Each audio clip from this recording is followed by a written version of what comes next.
Okay, guys, so we're actually going to talk about Love Alarm, which is a Korean drama that I briefly talked about in my in between episode 2.5, previously. And I talked about it very briefly because at that time when I recorded that episode, actually, this Korean drama hasn't premiered yet.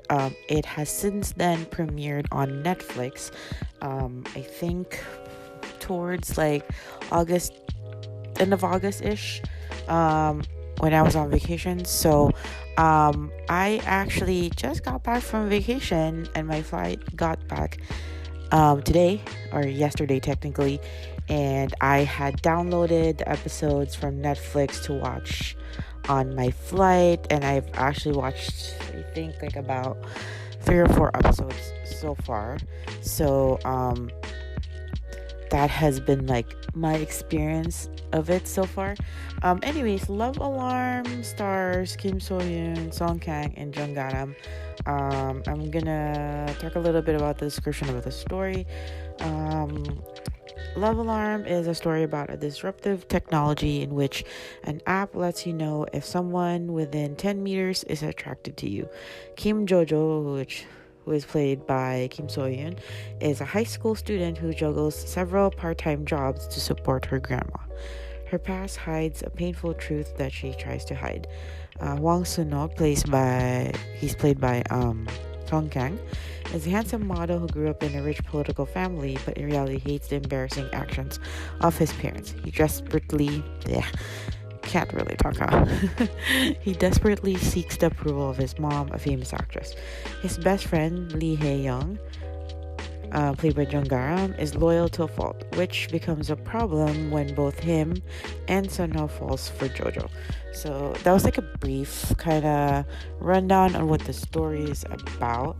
Like I said, I set out to watch this during my flight from Canada, which was like 3 hours, and my flight back to California, which was like another hour.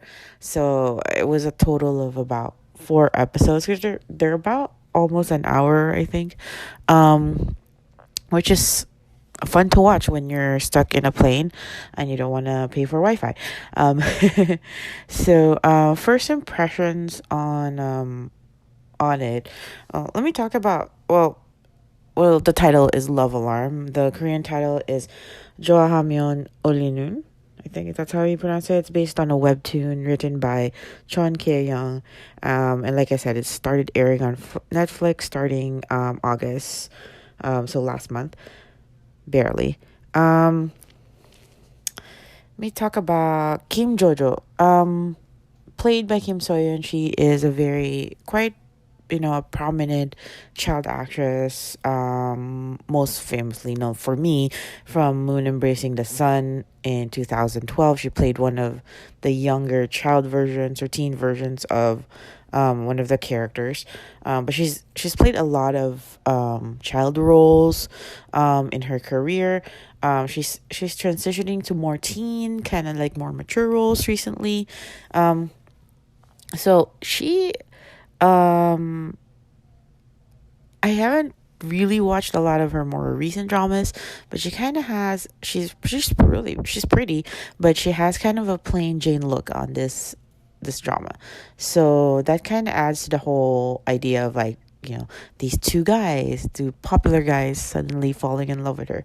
I kind of like her name though in this Korean drama because the character's name is Jojo, and the whole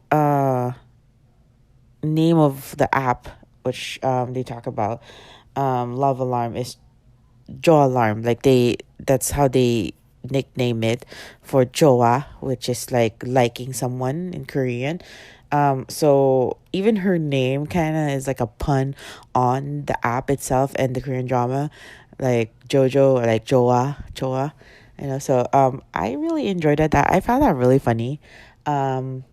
It starts off kind of like trying too hard, this Korean drama, because the first episode, the first couple scenes is like pretty much Jojo it looks like it's set like a few years in the future, because she's looks like she's dressed up a little bit older. The whole series, I believe, is mainly set in like a high school setting, but on the first couple of scenes when we first meet Jojo, she's really dressed up more like a young career woman or like a fresh college graduate. Same thing with the two male leads. So and it's like a scene where they cross the street, and then you see the circles which indicate the 10-meter radius of the love alarm app. In that whole scene, it's kind of like an explaining scene, but they're dressed up kind of like as if they're a little bit older. So I don't know if it's gonna jump to like a forward jump to the future in later episodes, since I've only watched like 4 episodes. But it's kind of like a little bit trying hard. Like they kind of really push like, oh, this is, take me seriously. I'm a Korean drama, which I think it's an effort that Netflix made, because this is an original Netflix original series. Only because it's based on a webtoon, and most webtoons are like usually shown on like streaming sites or like YouTube. So they're not really normally shown on like broadcasting stations in Korea, from what I know. So it's I think it's like an effort to kind of show viewers, especially internationally, who are gonna watch it on Netflix, that take me seriously. I'm a legit Korean drama. I'm not just like a web series, which is usually when they adapt a webtoon, which is like an online comic, to a Korean drama. That's usually what happens. It becomes a web drama. It's just a streaming drama. Usually like, people watch it on like a streaming site or something. So I think that's their effort, really, that Netflix is like, we're gonna really make put in the money and make the effort to show that we're a legit Korean drama. So Kim Sohyun she does really well in her character. Like there's a lot of scenes that if they hint about her painful past, about what happened to her parents and her family, and why she's working so hard. And then she just shows that like with like 2 seconds from her eyes, her facial expressions, and just she hits all the notes like in the scene. So as what you would expect from I guess a veteran drama actress, like from childhood. Like she's quite good at it. Is she convincing as a high school student? Yeah, she's in her 20s right now. I guess she is. She's one of those actresses that still can pull off like a high school uniform. So I'm looking forward to seeing more depth from her, seeing how she progressed from developing that character that's just kind of a bit of a Cinderella character in the beginning. If you know what I mean, like she's kind of like, she's poor, she's working all these jobs, she's just trying to live her life. She has a tragic backstory. So I'm wondering how they're going to develop that Cinderella type story, like background, further on in the series, which is kind of where